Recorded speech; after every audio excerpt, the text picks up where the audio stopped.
دل کے میخانے میں مغرب نے کر دیے خراب، دل کے میخانے میں مغرب نے کر ڈالے خراب، دلوں کے لیے موت ہے مشینوں کی ایجاد۔ یہ بھی علامہ اقبال رحمۃ اللہ علیہ کا شعر ہے کہ انگریز نے آ کے یہ کام کیا کہ سوچ کو بدلا، اور کیسے بدلا اس کو ذرا سمجھیں۔ ایک کام تو اس نے یہ کیا کہ جتنے علماء اور مدارس سے ان کے خلاف ایک بھرپور کام کیا، جس میں ایک کام یہ تھا کہ ہندوستان میں بر صغیر میں ہزاروں کی تعداد میں، شاید لاکھوں مدارس سے، بہرحال بہت بڑی تعداد تھی، ایک ایک شہر میں 4-4 ہزار مدرسے تھے، ہر مدرسے کے ساتھ کوئی نہ کوئی وقف کی جاگیر ہوتی تھی، 5 مربع 10 مربع۔ اس زمانے میں جو مدارس چلتے تھے وہ آج کل موجودہ ہماری طرح نہیں تھا معاملہ کہ ڈونیشن جمع کر رہے ہیں اور پھر کام ہو رہا ہے، تو وہاں کیا تھا کہ ہر مدرسے، خانقاہ اور دینی ادارے کے ساتھ کوئی جاگیر ہوتی تھی، اس جاگیر کی آنے والی آمدنی سے وہ مدرسے چلتے تھے۔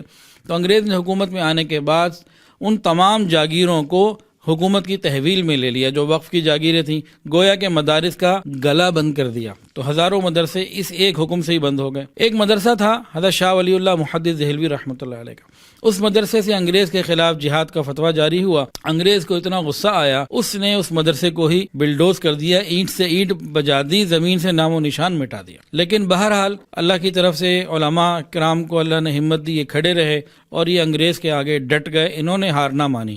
اللہ جزائے خیر دے ہمارے علماء کرام کو۔ تو انگریز نے ایک کام تو یہ کیا کہ مدارس کو بند کرنے کی پوری کوشش کی۔ دوسرا کام کیا کیا؟ علماء کو بدترین سزائیں دینے کا کام شروع کر دیا۔ وجہ کیا تھی؟ یا تو یہ ڈر کے ہمارے ساتھ آ جائیں تو بہت اچھا، یا پھر عوام کے اندر یہ خوف پیدا ہو جائے کہ اپنی نسل کو مدرسے نہیں بھیجنا، انہیں عالم نہیں بنانا، مولوی نہیں بنانا۔ تو اس نے بہت سارے علماء کو تو پیشکش کی بڑی خوبصورت، تو جو علماء حق تھے انہوں نے اس کو رد کر دیا۔ لیکن پھر سزائیں اور پریشانیاں آئیں۔ جرنیلی سڑک ہے، جی ٹی روڈ، پشاور سے لے کے دہلی تک کا جو علاقہ تھا، دائیں بائیں کوئی ایسا درخت باقی نہیں رہا جس درخت کے اوپر علماء کی لاشوں کو لٹکایا نہ گیا ہو۔ لاہور میں بادشاہی مسجد کے سامنے ایک باقاعدہ تختہ جو ہے نا سولی بنا دی گئی، اور وہاں ہر تھوڑی دیر بعد ایک عالم کو لٹکا دیا جاتا، لاش تڑپتی رہتی، لوگ دیکھتے رہتے۔ ان چیزوں کا مقصد کیا تھا؟ اس طرح کے ظلم کا مقصد کیا تھا؟ وہ یہی تھا کہ لوگ یا تو ایک تو علماء ختم ہو جائیں، ڈر جائیں، اور لوگ ڈر جائیں کہ اپنے مدرسے سے دور رہنا ہے۔ ایک کام یہ کیا۔ تیسرا کام اس نے یہ کیا کہ جتنے بڑے بڑے جید علماء تھے جن کی بات عوام میں سنی جاتی تھی، ان کو شہید کرنا شروع کیا۔ اور چوتھا کام کیا کیا کہ جن لوگوں کی بات سنی جاتی تھی، جن مدارس کی، جن علماء کی، ان کے خلاف منفی پروپیگنڈا جاری کر دیا، کردار سازی شروع کر دی۔ پانچواں کام کیا کیا کہ اس نے عیسائی مشنریوں کو، پادریوں کو بلایا اور پورے ہندوستان میں پھیلا دیا کہ عیسائیت کی تبلیغ کریں۔ اس کے علاوہ اس نے اور بھی کئی کام کیے، جن میں سے ایک یہ تھا کہ مختلف قسم کے فرقے اور مختلف قسم کی باتیں، اور یہ قادیانیت بھی انگریز کا پودا ہے۔ تو اس طرح بہت ساری چیزوں کی محنت کر کے اس نے کیا کیا؟ اس نے ہمارے رخ کو بدل دیا، اور اس میں وہ کافی حد تک کامیاب بھی ہوا۔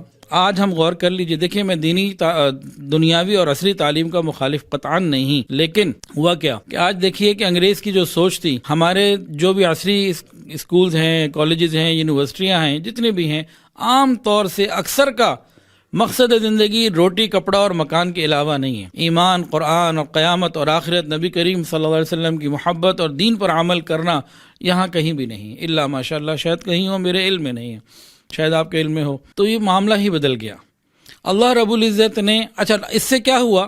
اس سے عام عوام کے اندر دین سے دوری آ گئی، طلب ختم ہو گئی، بے طلبی آ گئی۔ جب یہ فتنہ آیا نا، اس فتنے سے امت کو نکالنے کے لیے اللہ نے پھر علماء امت سے کام لیا۔ وہ کیا کام لیا؟ یہ خارجی فتنہ تھا، اس خارجی فتنے کی حفاظت کے لیے، اس خارجی فتنے سے محفوظ امت کو رکھنے کے لیے اللہ تعالیٰ نے خارجی محنت جاری فرمائی۔ علماء دیوبند ہی کے ایک خانقاہ ہی کے ایک بزرگ سے اللہ نے کام لیا، حضرت مولانا الیاس رحمۃ اللہ علیہ، کہ گھر سے نکلنے کا کام۔ خارجی فتنہ تھا، خارجی محنت آئی، انفروا خفافا وثقالا۔ حضرت مولانا الیاس رحمۃ اللہ علیہ نے خواب دیکھا، اور سید حسین احمد مدنی رحمۃ اللہ علیہ کے بھائی تھے، ان کے سامنے کہا کہ حضرت میں نے خواب دیکھا ہے کہ مجھے کہا گیا ہے کہ ہم تم سے بڑا کام لیں گے۔ تو میں بڑا پریشان ہوں، سوچ رہا ہوں کیا ہوگا۔ انہوں نے فرمایا کہ بھئی اس میں پریشانی کی کیا بات ہے مولانا، وہ تو بتایا یہ گیا کام لیں گے، یہ تو نہیں کہا کہ کرو۔ تو جب لینے کا کہا ہے تو خود ہی لیں گے، پھر اسباب بھی خود ہی آئیں گے۔ ایک مرتبہ حضرت مولانا فضل علی قریشی رحمۃ اللہ علیہ اور حضرت مولانا خواجہ عبد المالک صدیقی رحمۃ اللہ علیہ خانیوال والے، یہ دونوں حضرات دارالعلوم دیوبند میں موجود تھے، گئے ہوئے تھے۔ تو وہاں حضرت مولانا الیاس رحمۃ اللہ علیہ نے ان سے ملاقات بھی کی، اور آپس میں گفت و شنید میں حضرت نے فرمایا کہ میں نے یہ خواب دیکھا ہے کہ حضور صلی اللہ علیہ وسلم موجود ہیں اور لوگوں کے کندھوں پہ بستر رکھ رہے ہیں اور لوگوں کو بھیج رہے ہیں۔ تو پوچھا کہ حضرت اس کی تعبیر کیا ہوگی؟ تو حضرت خواجہ عبد المالک صدیقی رحمۃ اللہ علیہ جو ہے، انہوں نے کہا مولانا الیاس، مولوی الیاس آپ کا بستر کہاں ہے؟ انہوں نے کہا یہ رہا۔ انہوں نے کہا بستر کو کندھے پہ رکھا کہ جی جاؤ، بس اللہ برکت دیں گے۔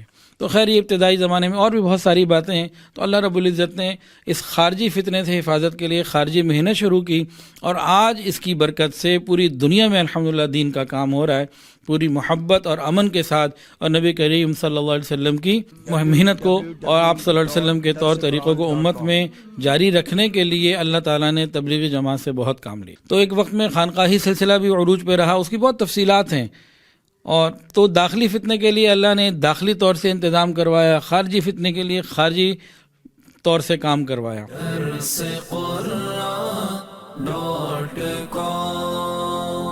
www.darsequran.com